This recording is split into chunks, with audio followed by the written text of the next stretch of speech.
परवा हसनवळे या ठिकाणी जो काही कार्यक्रम झाला त्या कार्यक्रमामध्ये संसदरत्न खासदार अमोलजी कोल्हे साहेब यांच्यावरती जी टीका केली आमदार शरद सोनवणे यांनी आणि लोकसभेचा चौथा स्तंभ त्याचे पत्रकार आदरणीय सुरेशजी वाणी साहेब यांच्यावर जी त्यांना टार्गेट करून जी त्यांच्यावर टीका केली त्याबद्दल मी प्रथमतः शरद सोनवणे यांचा जाहीर असा निषेध करतो।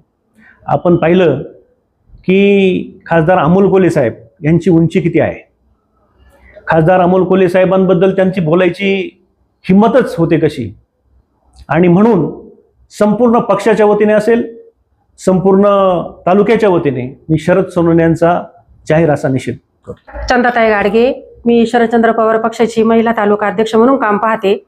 आता परवा जो आजनाबळेमध्ये अदानीचा प्रकल्प येतो या प्रकल्पावरती जी मीटिंग झाली तिथे ती मीटिंग आता यूट्यूबवरती टीव्हीला सगळीकडे गाजत आहे आणि ती जवळून मी पाहिली असताना प्रथमतः त्यांनी एक पत्रकार मित्र आमचे सुरेश वाणी साहेब यांच्यावरती थोडंसं वेगळ्या भाषेमध्ये धमकी दिली, तेही जनतेला आवडलेलं नाही कुठंच।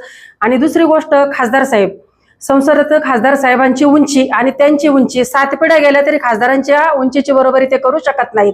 आणि खासदार साहेबांचं काम त्यांनी जवळून पाहिलंय की नाही किंवा ते व्हिडिओ पाहतात की नाही ते मला माहित नाही, पण त्यांनी जरूर पाहावं की खासदार साहेब इथे दशकरेला आणि मैतीला हजर राहत जरी नसले तरी सुद्धा त्यांचं देश पातळीवर काम कोणत्या लेवलचं चालतं।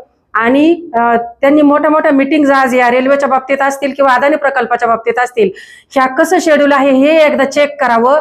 आणि हे सगळं त्यांनी खालच्या भाषेत जेव्हा बोलले गेले ना तिथे याचा मी तालुक्याच्या वतीने शरददादा सोनवणे यांचा जाहीर निषेध करते।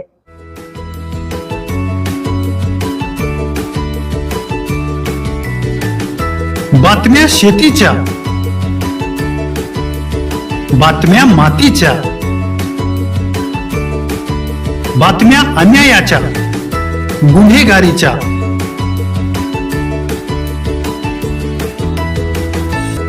राजकारणाच्या आणि समाजकारणाच्या,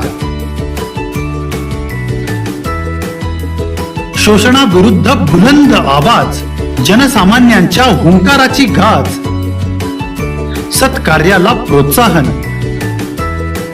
दुष्कृत्याला अनुशासन, निर्भीड, निस्पृह, सडेतोड, बेधडक आणि रोखटोक म्हणजेच विघ्नहर टाइम्स, शोध बातमीचा, ध्यास सत्याचा। आपलं चॅनल, आपली बातमी। सबस्क्राईब तर कराच, पण बेल आयकॉनवर क्लिक करायलाही विसरू नका।